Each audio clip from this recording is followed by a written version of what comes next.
Page 265, number 11. Determine two coterminal angles in radian measure for the given angle. And the angle given is theta equals pi over 6.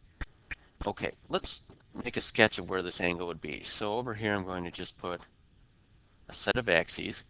And pi over 6 means we're a sixth of the way to right here, to a straight line. We know 180 degrees is equal to pi radians.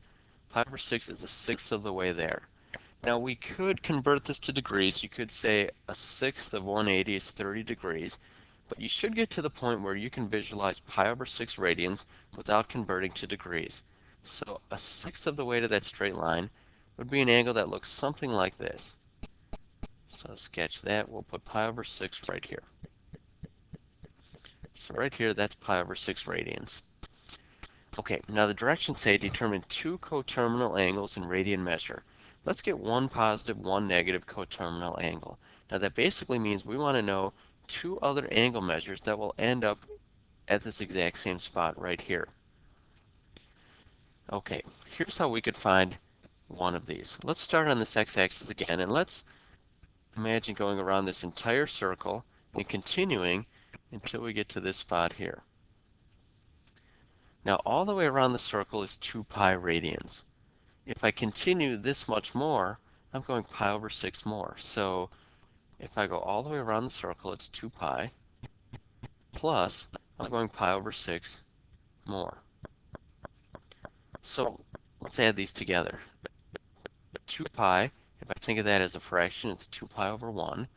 If I multiply top and bottom by 6, it's 12 pi over 6. 12 pi over 6 plus 1 pi over 6 gives me 13 pi over 6. There's one of my coterminal angles in radians. So if I go 13 pi over 6 radians, I end up in the same spot. Okay, so that's one coterminal angle. Let's find another one. Let's find a negative angle. So if we start at this x-axis and go the other direction, that'll give us a negative angle. So let's go in this direction now, and let's end right here. Well, what would that measure be in radians? Well, if I went all the way around, that would be negative 2 pi. I'm not going all the way around. I'm stopping pi over 6 short. So if I take, let's see here, 2 pi, or actually I'm going negative 2 pi, plus I'm stopping pi over 6 short. Well, I know negative 2 pi is the same as negative 12 pi over 6. So if I go negative 12 pi over 6 plus pi over 6, that'll give me negative 11 pi over 6. So if I start here, go negative 11 pi over 6, I'll end up in the same spot. So there are two coterminal angles. There's actually infinite possible angles because we could go around that circle any number of times in either direction.